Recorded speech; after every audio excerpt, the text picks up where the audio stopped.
From a studio high above the clouds of the Okanagan Valley, this is the Cannabis Potcast. Exploring the world of Canadian cannabis culture, one toke at a time. Now, here's your host and bud tender, Gary Johnston. And let me welcome you back to the Cannabis Podcast one more time. Maybe this is your very first time. If it is, then an especially warm welcome for you. We're going to spend some time talking about cannabis and a slightly different context today, and I'll get to that in a moment. But first, let me remind you, this program is intended only for those 19 or older in your jurisdiction and is intended primarily for entertainment and perhaps educational purposes. You should always consume your cannabis responsibly. In episode 139, we're taking a bit of a deviation because I had something occur in my life this last week. You've heard me mention my brother Bill many times in the podcast. He's one of my biggest fans, listened to every single episode. And this episode is in fact dedicated to my brother Bill. You may remember from last episode that I asked you to give my brother Bill some good thoughts because he had arrived in the hospital here the day before I recorded the last episode. And unfortunately, he didn't come out of the hospital. My brother passed away on Wednesday of this last week. And it's been an emotional week. It's been a bit of a struggle. And as you know, the Cannabis Podcast is intended to give you good feelings. And that's what we're going to do today. We're going to take what's happened this last week with the passing of my brother, and I'm going to turn it around and tell you some stories where you're going to know a whole lot about my brother by the time we're over. And a lot of it is cannabis related, so I'm not taking a complete deviation. And in between some of that, we're also going to drop into a few cannabis stories. And let me tell you what some of those are going to be. In fact, my brother, and part of his life, spent a little bit of time in Amsterdam. So we have a story on the fact that Amsterdam is now opened up. The first regulated cannabis has made its way to Dutch coffee shops. We'll have a story on that. My brother spent a little time in the military as well and was stationed in Ontario. And we have a story from Ontario about a town that still won't allow cannabis retail shops to open up, which I still find is just a little bit strange. And we will take some time for Cultivar Corner because that was one of my brother Bill's favorite parts of the Cannabis Podcast. And today we're going to be sampling High Quadz Sour Tangie, a very fragrant bouquet. All of that and more on episode 139 of the Cannabis Podcast. So I grew up in a family of 4 brothers, and my brother Bill was the oldest. He was the one who led the charge, kind of gave us the direction of everything that we were going to go to. One of my most amusing memories was actually with my brother Bill and my brother Don. At the time, we lived in a corner store called Bill's Grocery in Nelson, BC. It's long gone. It's just a house now. And they used to fight a lot at that time. Bill was probably, 17, 18, and Dawn was 15, 16, and they argued and fought a lot. And I still remember my mother chasing them around the kitchen in that store with a broom and chasing them out of the house, beating them to stop fighting. And it was probably around that same time, or close to that time, where we got a new car. My dad worked at a local car dealership as a mechanic or a service manager. And it was, I think, a Dodge Dart. One of those bizarre cars at the time, so this was in the early 60s, and the transmission was push buttons like where the radio push buttons would be. Totally bizarre. And I remember I took a trip with my brother Bill driving. I think my brother Don was there as well. We left from Nelson and we went down to Deer Park in Spokane. We were going down to see some drag races. I was probably 6 years old at the time. And no big deal in terms of what happened there, except, of course, he did drive a little fast. And when we returned to Nelson, I, of course, was supposed to keep quiet about that.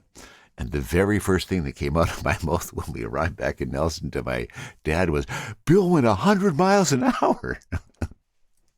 And for some reason, his driving was restricted after that. Of course, he also had a propensity to take vehicles late at night when he wasn't supposed to be. And he tells a story of one time when he did take a car and he finally got caught. And when my dad was driving him home after picking him up, he repeatedly punched Bill in the left shoulder, and Bill said it hurt like hell. And that, in fact, was the shoulder that he eventually, when he spent a drunken night at the Hume Hotel in Nelson, got a tattoo on that shoulder, a rather bad tattoo of it was supposed to be an eagle, but it kind of had to be described to you before you could figure out that it was an eagle. Bill left home at, I think he was 16, 17, whatever age you have to be able to go and join the Army, he was. And he left high school, took off, and I didn't see him for a long time while he was in basic training, and I think he spent 4 years in the service. And as part of that, he originally started in Oshawa, Ontario, which I think was the first base that he was at. And so that gives me 1 point to deviate to. Let me hold the stories on Bill, and let's talk about what's happening in Newmarket, Ontario, because it's still kind of bizarre and I can't quite believe it. Newmarket won't budge on banning retail cannabis outlets. Newmarket Council did not budge on its position on disallowing retail cannabis outlets as retailers asked for reconsideration.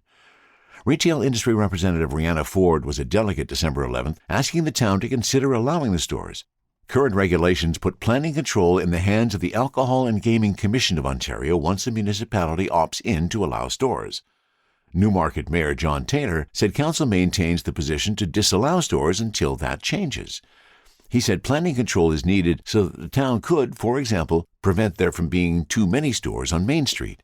This is not an option for us now, and I think it is our continued position we will have to wait for that legislative change, Taylor said. Newmarket is one of several communities in the region that disallows retail cannabis stores, including Richmond Hill, Vaughan, and Markham. Other communities, notably neighboring Aurora, have opted in. But Ford and industry representatives are trying to get more municipalities to allow retail cannabis. Ford said the decision came about for 3 primary reasons, including one directly relating to Newmarket's continued refusal. The provincial government has no intention of providing Mississauga or any municipality greater control over the location of cannabis stores, Ford said. She added that other reasons include the maturation of the markets to avoid overcluttering, and the existence of legal retail cannabis can reduce the profitability of the illegal market. She noted Newmarket has its own issues with the legal market, with the opening of Newmarket Smokes Loud a few weeks ago. Ford said cannabis has been legal for years, and the community should have the ability to access stores while avoiding a drive of 30 to 40 minutes. And there you go. Why? Well, I guess it's kind of in the story of why, but I still don't totally understand the rationale behind it, of why these municipalities are still not opening cannabis stores. From the cannabis-infused studio in the clouds, this is the Cannabis Podcast.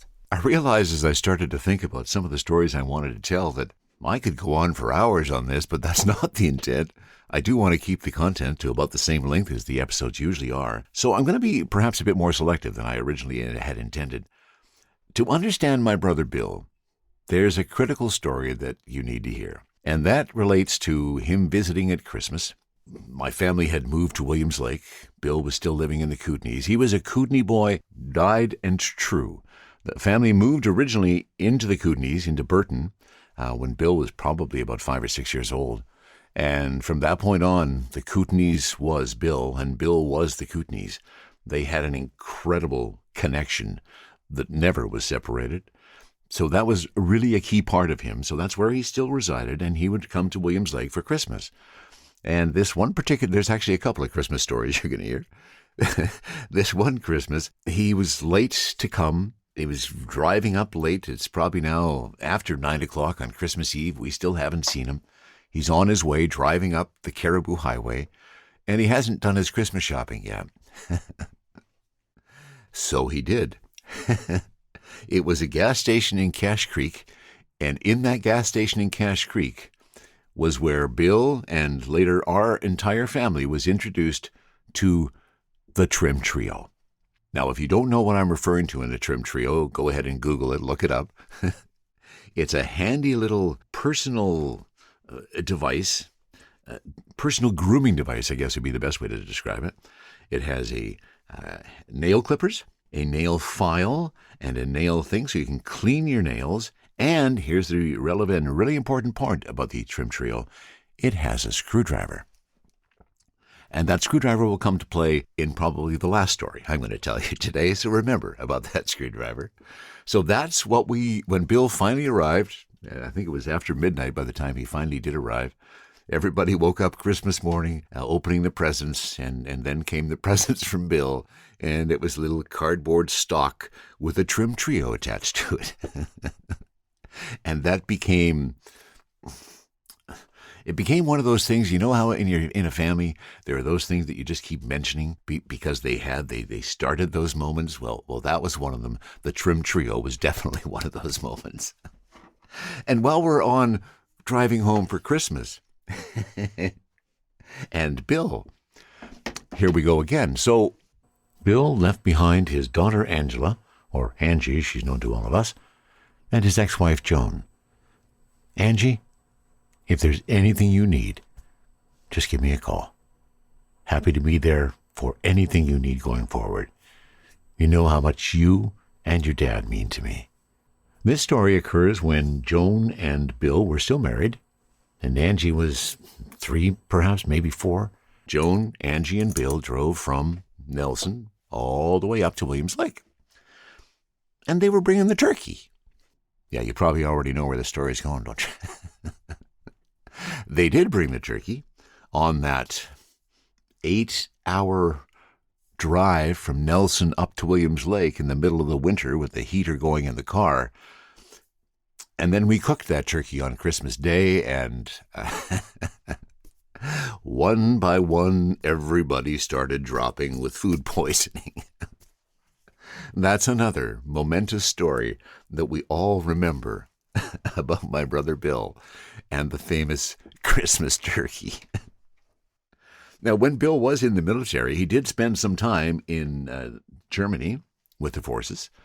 And I think it was after that he actually paid a little visit to Amsterdam. And that's a pretty good lead-in to another story that I wanted to cover off today. And that is the fact that, and this is from Stratcan.com, a year after formally announcing plans to explore options for regulating the supply chain for its hundreds of cannabis coffee shops, the initial 2 locations have begun selling the first legally cultivated cannabis in the Netherlands. The Dutch government announced its plans for the project in 2022, which include exploring the possibility of a closed cannabis chain for cannabis coffee shops in several cities across the country. The goal of the closed-loop experiment is to explore the possibility of quality-controlled cannabis production and distribution system in the country as an alternative to the current tolerance policy that has not legal but tolerated coffee shop-style points of sale and unregulated illicit growers who supply them.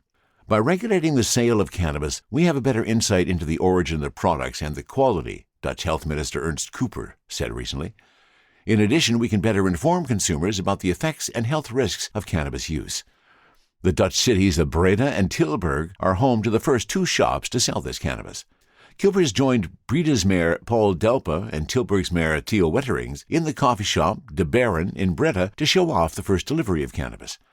Another handful of cities will be participating in the program, with products supplied by 10 different cannabis growers selected to supply cannabis for the project, with product quality control and preventative efforts to reduce health risks being implemented. The selected coffee shops are allowed to have a maximum of 500 grams of cannabis from these legal growers at a time. Currently, there are around 565 cannabis shops in the country. The policy that provides for these shops to exist was first introduced in the Netherlands in 1967, allowing adults to buy small amounts of cannabis in designated coffee shops. However, the issue of how to properly regulate the supply of these coffee shops has long simmered in the country over concerns with public safety and law enforcement, especially with many of the commercial growers located in residential areas. In 2009, an advisory committee looking into the issue recommended a small-scale experiment to explore how to regulate coffee shop supply. In 2015, the Association of Dutch Municipalities added to the pressure on the government to regulate these supply chains. This led to the creation of the Coffee Shop Chain Act, which was successfully passed through Parliament in 2020. Since then, the Dutch government has been preparing for the study based on the input of its expert committee, which consisted of experts in public health, addiction, law enforcement, local government, criminology, and law. They held roundtable discussions with stakeholders like mayors, coffee shop owners, cannabis producers, regulators, scientists, cannabis users, and addiction experts. Similar to Canada, the committee's report discusses the challenges of such an experiment and any possible future legalization, which is still in contradiction to existing international laws. This is one reason why the government is not seeking to import any cannabis for this trial. Growers selected for the program will be required to pass various microbial and pesticide testing standards and will potentially need to adhere to Good Agricultural Practice, GAP, and Good Manufacturing Practices, GMP. The committee also recommends a soft approach to any recommendations for irradiation or remediation, given stakeholder feedback citing consumer distaste for such a designation. Product labels will be required to include warnings, related information, and a THC logo, and products must be sealed in a resealable child-safe container. Selected growers will be required to be registered with the Chamber of Commerce. Growers will also be asked to offer a variety of THC and CBD levels. This is based on samples of cannabis from the country's coffee shops showing cannabis sold to have an average THC content of about 17%, compared to about 6.9% of THC for samples from illicit imported cannabis. Imported hash had an average THC content of 20% in 2016. In the reports, Dutch-made hash made an average THC content of 35.1% in the same year.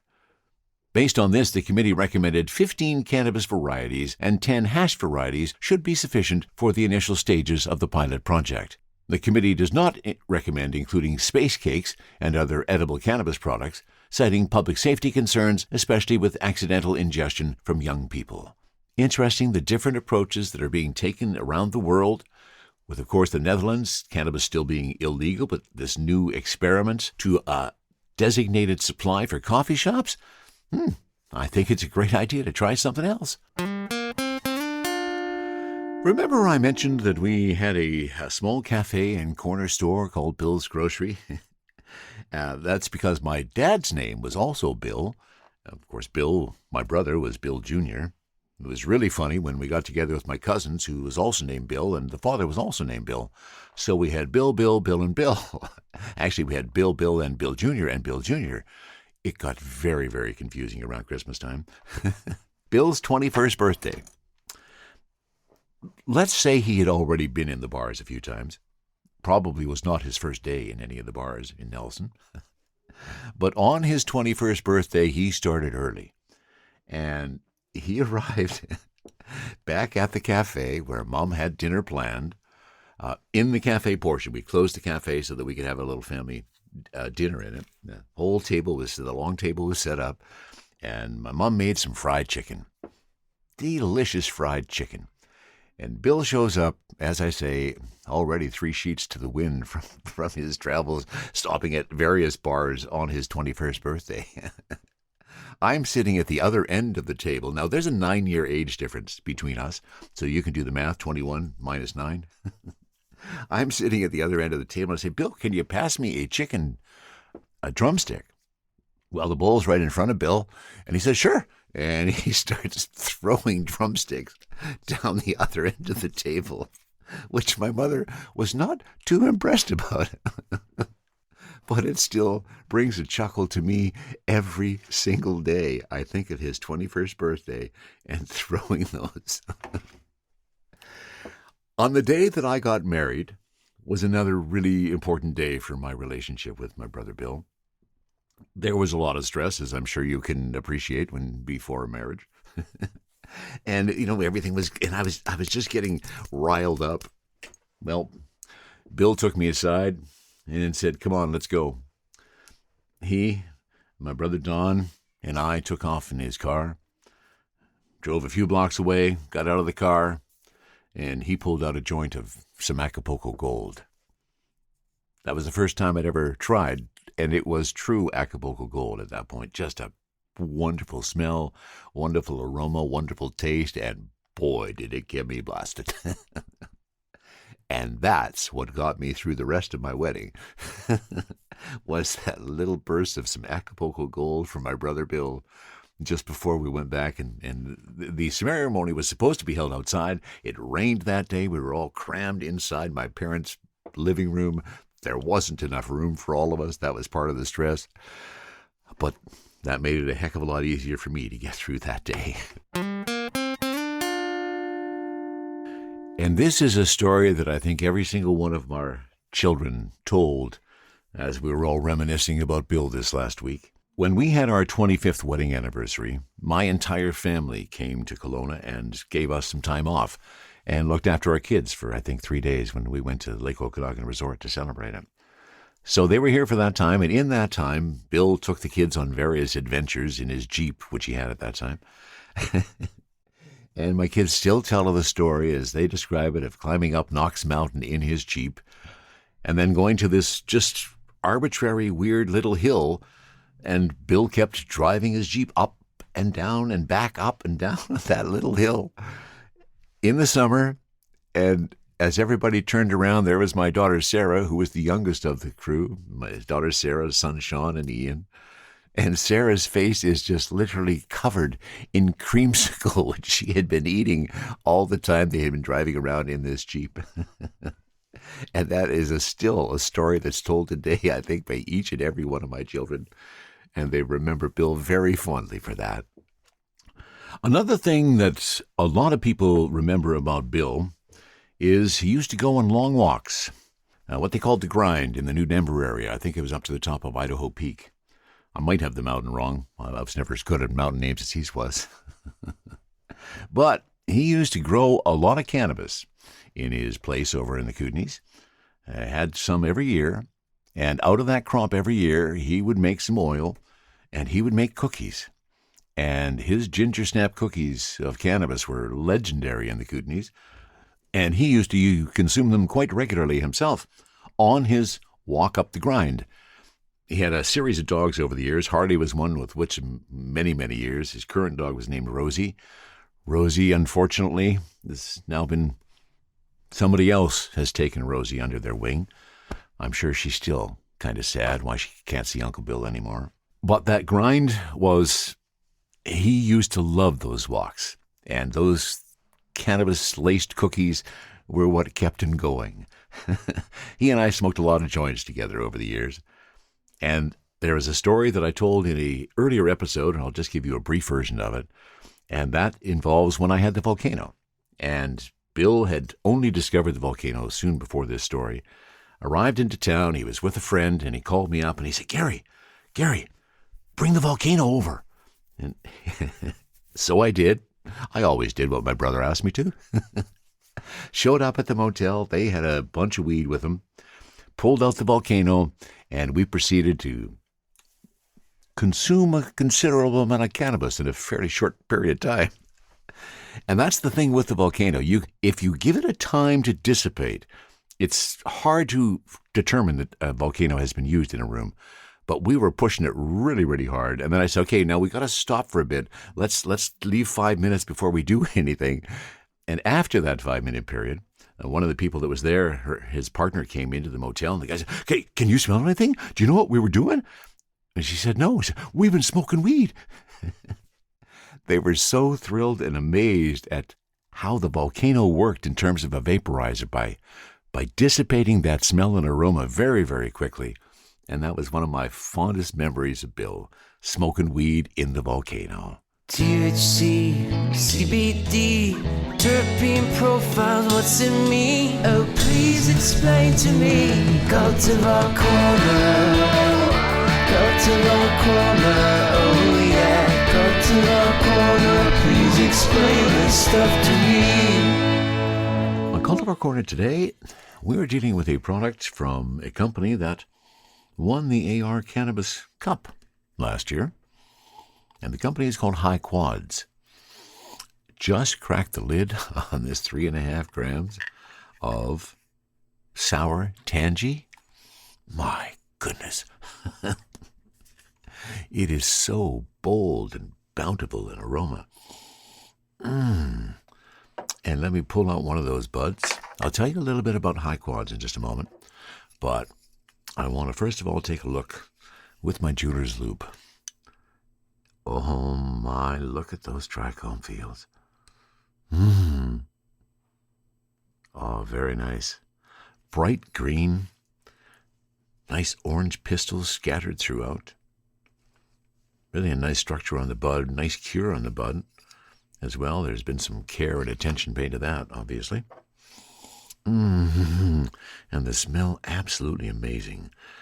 This 3.5 gram glass jar from High Quadz, THC sitting at 27.5, and the total terps, 5.58. And here, let me give you a little bit about what High Quadz is all about. Buying cannabis flower in the legal Canadian recreational market can be a gamble. A lot of trust is put in the brand's story and the people selling it. At High Quadz, they look for the best and buy it. Simply put, only the highest quality quads for them and their discerning consumers. Your standards are high, and so are ours. High Quadz is a premium source cannabis brand with roots deep in Canada's former legacy market. Our procurement team uses the tried and tested 4-point grading system to identify the most high-quality craft flower. Using this system, we seek out unique micro batches grown at a small scale that go beyond the quadruple rating, 4As, or quads, making it a high quad. And if it's not a high quad, you won't find it in our jars. Expect the highest quality rolls with High Quadz premium flower. And what a bounty. So let me get to the details on this particular strain. Sour Tangie is what we're talking about, and this is a cross of East Coast Sour Diesel and Tangie. So that cross will bring together the classic Sour Diesel aroma with Tangie's strong citrus overtones. So you definitely got the gassy notes from the East Coast Sour Diesel, and then added on top of that is a nice little layer kind of just sitting right up there. Is the Tangie, the citrus overtones. Oh, absolutely delightful smell. Love the presentation in the jar. Some care and attention has been paid to these buds. And one thing I noticed, actually, you've heard me talk about on Cultivar Corner before, how do they get the nug so nuggy? And by that I mean the denseness. How compact and dense is that bud? And there has been some product of late where it's been really, really dense. I'd love somebody to explain to me how it gets that dense first and foremost, but sometimes it's a little too dense. It's pretty hard to break that up. And as I'm looking at this High Quadz Sour Tangie, I'm kind of on the other side. It is not really, really hard. It is certainly cured properly and has some substance, but it still has some give. Still has a little pushback, and it's a little sticky as well. So really a nice flower. Got the joint ready. I've got my Air Max from a riser all ready to go to get a taste of the weed from that perspective. And let's give it a go. Sour Tangie, 27.5% THC, and terp sitting at 5.58.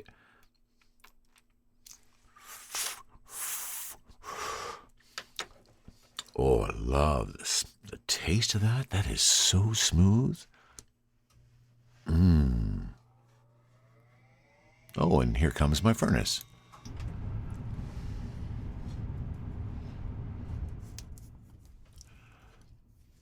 And since I sometimes make reference to my furnace, I thought it was time for you to get a sense of what that actually means.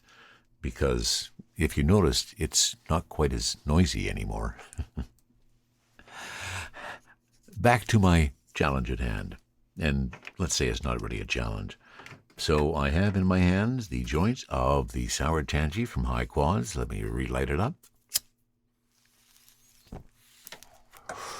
Nice, smooth smoke, really. I enjoy the taste of it. A little bit of that gassiness as it's coming in. And some of those citrus tangy notes on the exhale on that. The Air Max from a riser is all warmed up. Let's see what the herb tastes like. Oh, much more of the gassy notes. Oh, and even more of the citrus tones. Oh, wow. This really tastes good. And I have to say, it also seems to be having a fairly good effect. Here's the happy eyes. Have I ever said, I really like being high? Even if my intention was not perhaps clearly established of what I was hoping to accomplish with Cultivar Corner today, I think the obvious intention is, I just want to see whether this Sour Tangie is going to get me really buzzed. Mission, I believe, accomplished. Oh, yeah, really enjoying the smoothness of it. The buds, again, Really, really nice jar appeal. Just love the look of them. The bright green, the orange pistils in there, and still squishy. Taste delightful, especially through the vaporizer. This was also a winner of the AR Cannabis Cup last year. High Quadz was, not this particular strain, but High Quadz themselves. And they appear to be locating and distributing some pretty fine quality cannabis. The folks at High Quadz. I'm glad I came across this one. Maybe like a little bit more detail about where the weed actually came from. I get the impression that High Quadz is collecting from a number of different micros. Well, maybe it could be the same micro. I don't know. But that information isn't obvious, and I also think that because if you look on the jar, it is actually Herbal Dispatch that's listed and Rosebud Productions. And that again leads me to believe that this is a collection of, we're gathering all this weed from people who really know how to grow really good weed, and we're finding a way to get it to market. And I'm in favor of that kind of activity. This is another Saturday, the start of my weekend. Winter actually arrived here in the Okanagan overnight. There is probably a couple inches of snow out there on the ground today. Well, means that I gotta stop riding my bike to work. Time to hoof it again. But if I was smoking some Sour Tangie, I think I might be able to go out there and do a good job of shoveling that sidewalk. This high is really, really nice. The kind of sativa that I'm looking for on an early morning. Feeling that buzz. I definitely got the happy eyes, but my head is clear. It's not foggy. I don't feel like I'm going to have to sit here and go, duh, duh, duh. No, really, really sharp, lot of clarity, lots of euphoria. This is really nice. 27.5% THC. Terps at 5.58. Those terps again, ocimene, terpinolene, and limonene. Sour Tangie from High Quadz. I am liking the effect. Sharing stories about good weed while trying good weed. This is the Cannabis Podcast.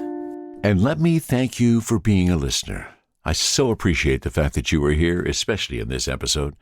And I also want to thank my supporters, Jordana and Kevin at buymeacoffee.com/cannabispodcast. If you feel so inclined and you like what you hear, you can go there too and buy me a doobie. Or you can become a patron on Patreon, just like Tony and Roger, Gage, and Rob have done. I truly appreciate the support. And let me finish this episode with a couple of final stories about my brother Bill. We lived in Winnipeg at one point, which kept us fairly separated from the rest of my family, who almost all lived in BC for a lot of their lives. But there was a time when all three of my brothers, my youngest brother Dave, Don, and of course brother Bill, came to visit us in Winnipeg. And there's two relative stories to that visit that I'm going to finish with today. The first is when my brother Bill held me up to my own standards. They had come to visit me. So this was talking in the 1980s, probably the early 80s. And as should not be a surprise based on the fact that I'm doing this Cannabis Podcast, I have been a proponent and a believer in cannabis for many, many years. And that was the case then. And I think I had written a song in the time that I was off work that purported to, I wish I could remember it. It may be on a piece of tape up in my attic, which my wife discovered this year. I should pull those out and see if I can find it, because it would be very cool if I could. But it was a song about being proud to smoke a joint, proud to hold that joint high and say, I consume cannabis, I'm happy about it, and I want to do it. Well, I shouldn't have played that song for my brothers. That was the first thing I did wrong. I let them hear the song, and they took it to heart after that. We are heading out doing some shopping. Now, this is Winnipeg long ago. I think where the new arena is in Winnipeg used to be the Eaton store, and that's where we went on our little shopping excursion. We got out of the car in the parkade, and just as we're about to enter the store, my brother Bill pulls out a joint and lights it up. Now, to be fair, Whether it was my brother Bill or my brother Don who physically lit up the joint, they were both involved, and they both smoked it as we entered into the store. And I went, "Whoa, what are you doing?" And he went, "What do you mean? Hold it high, be proud." And we proceeded to walk into Eaton's, smoking a joint in the mid-'80s in Winnipeg. My heart was just beating like crazy, even though I purported to be, I did want to purport legalization, but I thought, I don't want to get busted.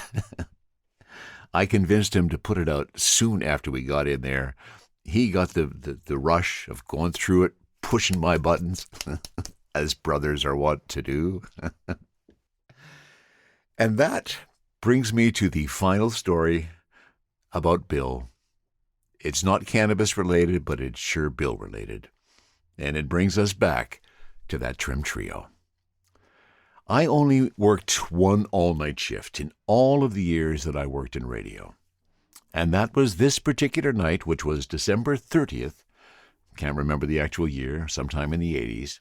So the night before New Year's Eve, my brothers were heading back. They were going to start driving at some point during the night. I think actually they started the drive back just after midnight. But they were out with my wife while I was working doing the all-night shift. They went to a little bar in Winnipeg. It was down in the financial district. And in that bar, it was a piano bar. Had a beautiful grand piano. The one problem with that beautiful grand piano, from my brother's perspective, was there was a sheet of plexiglass over that entire grand piano.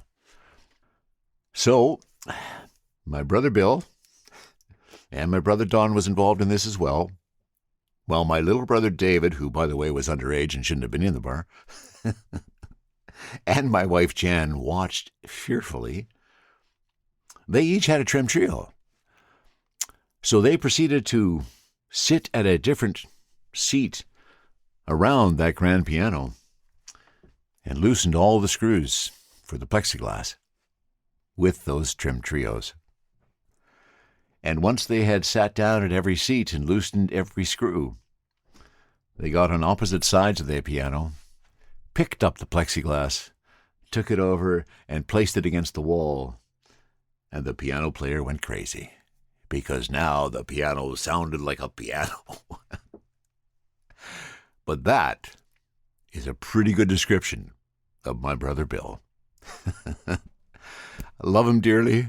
I'm going to miss him dearly. We are all going to miss him dearly. And I hope you now have a little bit of a sense of who my brother was, what a fun guy he was to be around, how much he liked to smoke and consume his cannabis. And I want to thank you for allowing me to share a little bit of my memories with you. It's helped me through the grieving process. Thanks. Next episode, we are going to have a conversation with Alexandre Poulin. Alexandre is the head of Jubilee, a Quebec edible manufacturer. He has some fascinating stories to tell, and we will share those next episode. Now, in the tradition that we started a few episodes ago, let me finish with a little bit of humor for you. And considering that this episode is being released on Christmas Eve, I think a Christmas connotation has some appropriateness. So what do you call a snowman who smokes cannabis? Frosty the Doob Man. Oh, come on, you chuckled. Thanks so much for being here. I truly appreciate it. That is it for episode 139 of the Cannabis Podcast. From the cannabis-infused studio, high above the Okanagan Valley, this was the Cannabis Potcast.